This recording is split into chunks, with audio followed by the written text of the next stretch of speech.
bikin fitnah. Doktrin Ba'alawi, doktrin habaib. Kalau ada Habib mabuk, berbuat dosa, judi, itu masuk surga. Makanya saya tanya, siapa Habibnya? Hah? Di mana? Kapan dia ngomong? Kalau memang ada Habib yang ngomong begitu, saya yang bantai dia di depan Bapak Irama, saudara. كل يوم كل دقيقة كل لحظة مكان hujan. Habib sorgo kami. Habib sorgo kami. Habib sorgo kami. Saat itu saya sebagai penceramah muda. Tempatnya di Masjid Ar-Rahmah ya. Nah penceramah saat itu ada satu Habib. Dia cerita, saya kaget-kaget ini. Itu kalau ada anak Habib, walaupun dia mabuk-mabukan, walaupun dia penzina, pencuri, penjudi, dia itu turunan Nabi. Jangan disakiti, jangan diomelin. Biarin aja.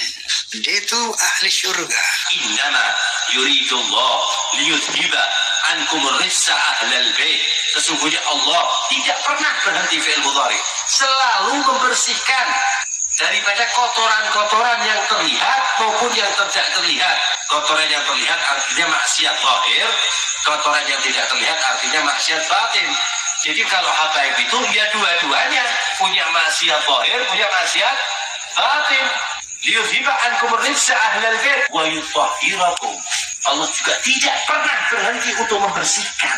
Siapa yang setempel Allah tidak pernah lepas dari pembersihan Allah. Ini Allah tidak berhenti untuk membersihkan keluarga, dzurriyyah ahlul bait Rasulullah.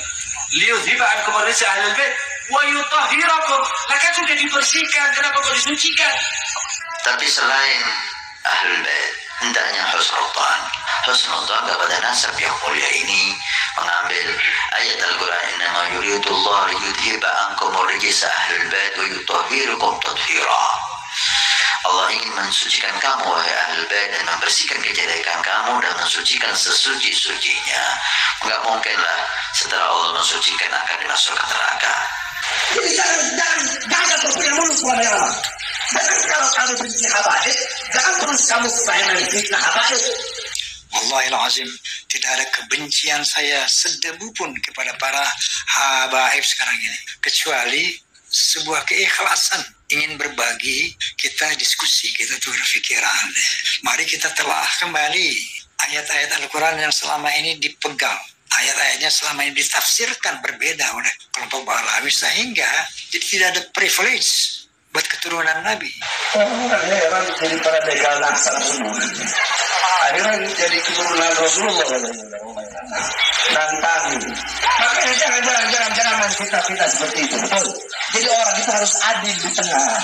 Kata Imam Ali lebih dulu. Siapapun berbuat dosa, berbuat maksiat, tempatnya adalah neraka.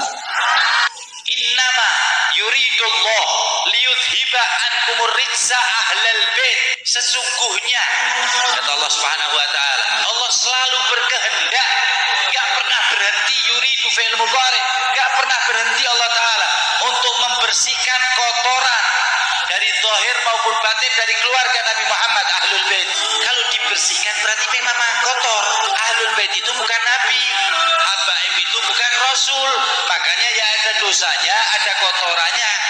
Ternyata doktrin-doktrin ini kok berkepanjangan. Saya lihat ini dulu ceramah-ceramah ini saya dengar dulu waktu saya masih muda. Kok ternyata berlangsung sampai sekarang.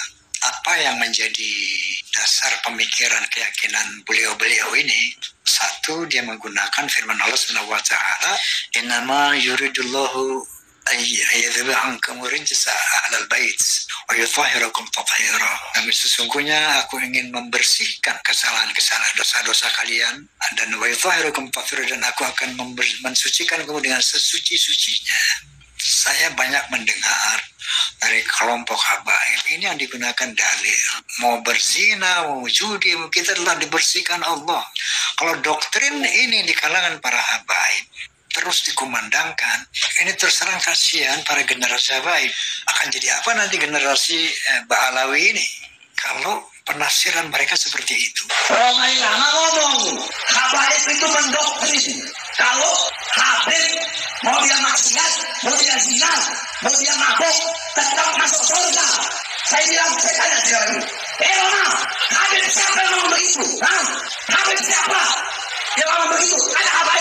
siapa? Siapa namanya? Untuk jaminan masuk surga, selama nasabnya itu benar, maka insya Allah dia tidak akan meninggal kecuali husnul khatimah. Semaksiat apapun, sesesat apapun, semaksiat apapun, sesesat apapun, sebagai praktek dari Al-Quranul Karim, firman Allah, wa yutahhirukum tathira. Allah berkata apa? Tidak pernah berhenti untuk membersihkan kotoran semua habaib yang ada di dunia.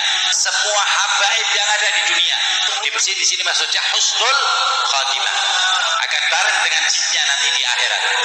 Lah terus kok ada lagi tambahan tathira. Untuk siapa itu?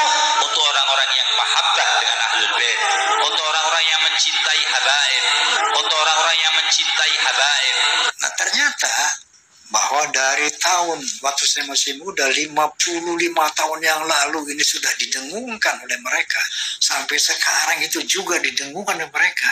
Artinya kan doktrin ini sudah mendarah daging di kalangan para habaib quote and quote Pahlawi ini ya. Makanya Romai Rama jangan asal fitnah. Jaga kamu tidak mulut, jaga kamu tidak patuh. Kami para habaib, kami para Pahlawi tidak pernah diajarkan seperti itu, saudara. Walaupun nasab kami mulia, walaupun kami anak cucu Nabi, tapi kalau berbuat dosa, kalau berbuat maksiat, tetap tempatnya neraka. Sekian puluh tahun yang lalu terdengar lagi ceramah-ceramah oknum habaib seperti itu. Di darah saya mengalir darah Rasul. Di darah saya mengalir darah Rasul. Di tubuh Anda mengalir darah Rasulullah. Ya, di dalam tubuh saya mengalir darah Rasulullah. Kenapa? Iri. Iri. Di dalam tubuh kami mengalir darah Rasulullah. Mari kita sama-sama mengkaji ulang apa yang dimaksud Allah Subhanahu wa taala ini. Yang namanya zuriyah Nabi itu, biar dia mabuk, ya pencina, pencuri, tetap masuk surga karena keturunan Nabi. Nah ini yang harus diluruskan. Istidlal biqaulillah ta'ala, innama yuridullah liyudhiba ankum rijsa ahlal bait wa yudhhirakum. Bersihin terus. Berarti kalau bersihnya dengan kotor ahlul bait, innahum laysa ma'sumin.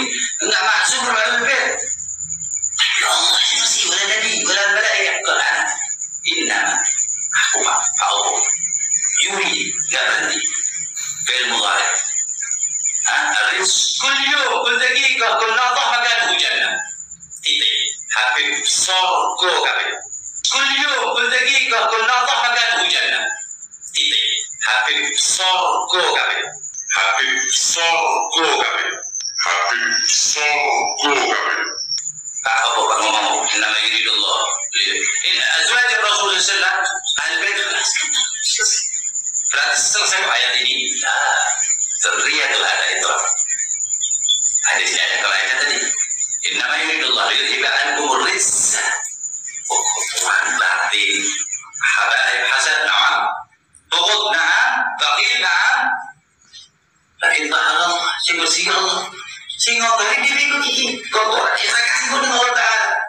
Ingin mengajak teman-teman dari Pahlawi, para habaib ya, mengkaji kembali ayat-ayat yang selama ini mereka menurut saya disalah tafsirkan sehingga muncul arogansi yang sebetulnya ini dilarang oleh Allah dan Rasulnya sendiri. Seandainya saja Pahlawi dan habaib ini benar-benar keturunan Nabi, zuriyah Nabi, itu persyaratan untuk masuk surga adalah bukan dari nasabnya tetapi dari iman takwanya, seperti itu.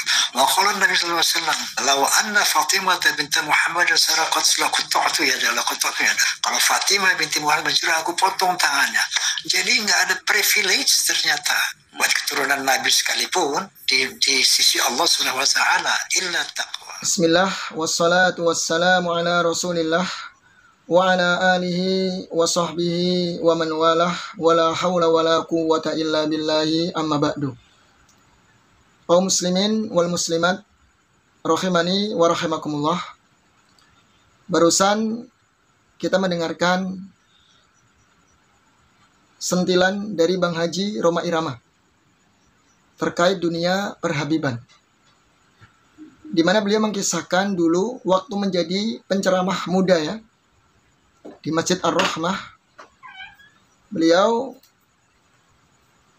menceritakan ada salah seorang Habib yang dia berceramah demikian.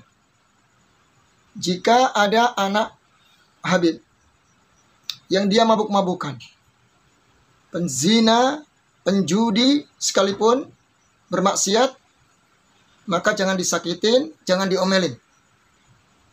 Karena dia ahli surga. La haula wala quwata illa billah.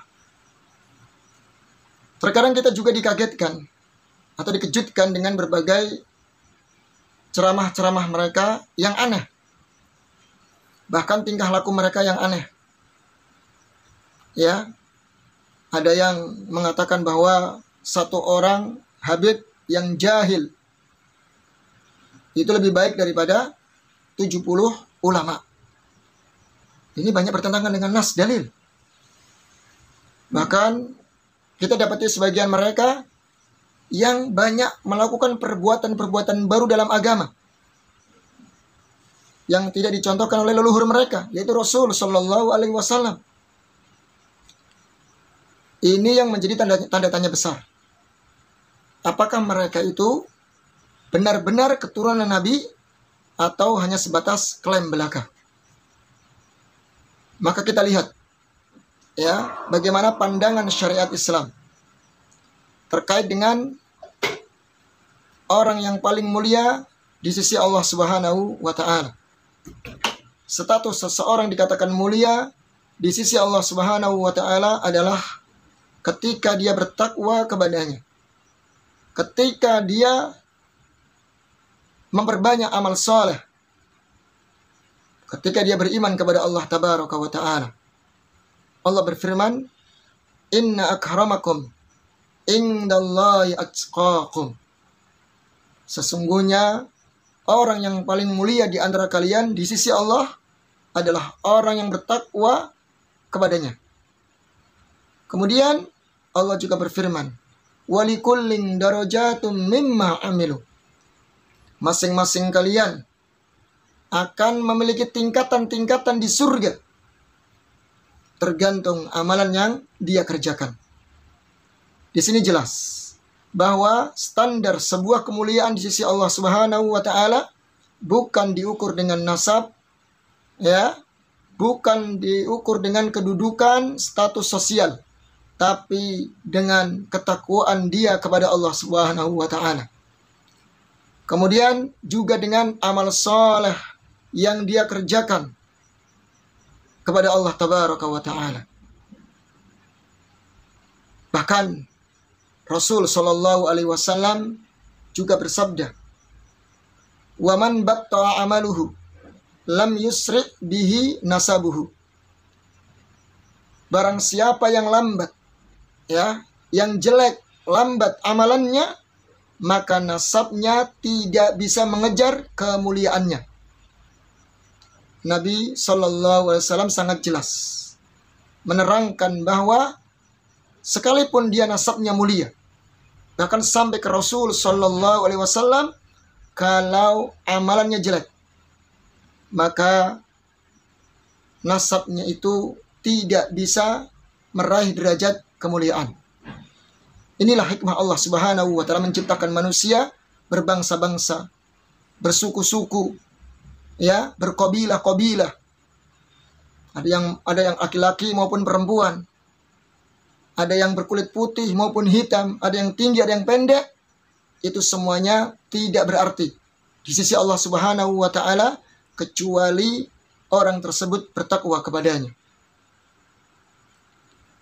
Baik, sekarang kita akan bacakan sebuah hadis bahwa Rasul Shallallahu Alaihi Wasallam ketika itu pernah memanggil, ya ma'syar Quraisy, wahai penduduk Quraisy, ishtarau anfusakum, selamatkan diri-diri kalian. Wala ugni ankum minallahi syai'a, karena saya tidak menolong sedikit pun, karena saya tidak bisa menolong kalian sedikit pun. Wa ya bani abdi manaf, wala ugni ankum syai'a, wala ugni ankum minallahi syai'a. Wahai bani abdi manaf, Ya, saya nggak bisa menolong kalian sedikit pun dari Allah.